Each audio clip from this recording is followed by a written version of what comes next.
ನೀವು ಕನ್ನಂಬಾಡಿ ಒಳಗಡೆ ಹೋದರೆ ಫಸ್ಟು ಅಡಿಗಲ್ಲು ಹಾಕಿರೋದೇ ಟಿಪ್ಪು ಸುಲ್ತಾನ್ ಅವರು ಕನ್ನಂಬಾಡಿ ಕಟ್ಟಕ್ಕೆ.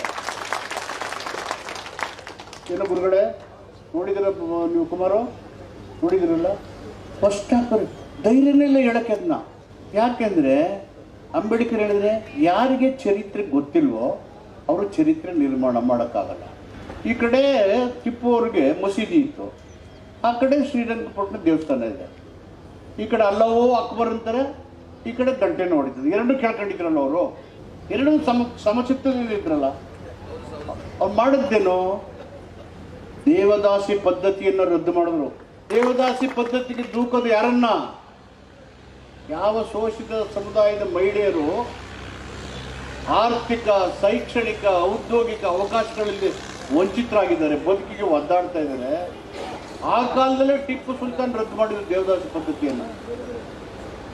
ಲ್ಯಾಂಡ್ ರಿಫಾರ್ಮ್ಸ್ ಆ್ಯಕ್ಟ್ ತಂದಿದ್ರು. ಅವ್ರ ಕಾಲದಲ್ಲಿ ಇರೋರಿಗೆ ಒಂದೇ ಒಂದು ಇಂಚು ಭೂಮಿ ಕೊಟ್ಟಿರಲಿಲ್ಲ ಅವರು. ಬಡವರು ಏನು ಓದ್ಕೊಂಡಿದ್ದೀನಿ ನೀನು ಕಂಟಿನ್ಯೂ ನಿಧಾನ ಬಂದಿಲ್ಲಕ್ಕೆ. ಒಂದೇ ಒಂದು ಇಂಚು ಭೂಮಿನ ಉಳ್ಳವರು ಕೊಡ್ತಿರ್ಲಿಲ್ಲ ಅವರು. ಏನು ಪುಟ್ಟೇಗೌಡ್ರೆ, ನೀವು ವಕೀಲರೆಲ್ಲ ಓದಿದ್ರಿ ನನಗೆ ಚೆನ್ನಾಗಿ.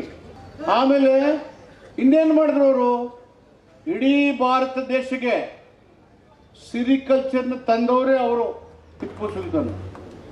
ರಣರಂಗದಲ್ಲಿ ಬ್ರಿಟಿಷರ ವಿರುದ್ಧ ಹೋರಾಟ ಮಾಡಿದ ದೊಡ್ಡ ಸ್ವಾತಂತ್ರ್ಯ ಸೇನಾನಿ. ಇದನ್ನ ಅರ್ಥ ಮಾಡ್ಕೊಳ್ದೇನೆ ಅವರ ಸ್ವಾತಂತ್ರ್ಯದ ಚಳುವಳಿಗಾರರನ್ನ ದೇಶದ, ಆಮೇಲೆ ವಾಣಿಜ್ಯ ಕೇಂದ್ರ ಮಾಡಿದ್ರು ಗುಬ್ಬಿ ಮತ್ತು ಹರಿಹರನ ಕಮರ್ಷಿಯಲ್ ಸೆಂಟರ್ಸ್. ಗುಬ್ಬಿ ಹರಿಹರ ಬ್ರಿಟಿಷರ ವಿರುದ್ಧ ಓಡಾಡಕ್ಕೆ ಫ್ರೆಂಚ್ ಅವ್ರ ಜೊತೆಗೆ ಅವರು ಸ್ನೇಹ ಬೆಳೆಸ್ತಾ ಇದ್ರು. ಆ ಥರದ ವ್ಯಕ್ತಿತ್ವ ಇದ್ದಂಥ ಊರು. ಮೈಸೂರಿನ ಅರಮನೆ ಇದ್ದಿದ್ದಿಲ್ಲ ಫಸ್ಟು, ಇದೇ ಕ್ಯಾಪಿಟಲ್ ಊರುಗಳು ಹೇಳ್ದಂಗೆ.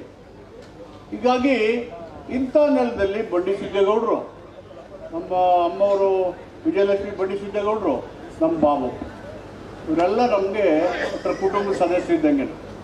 ಅವ್ರು ಯಾರನ್ನೂ ಭೇದ ಭಾವ ಮಾಡಿದವರು.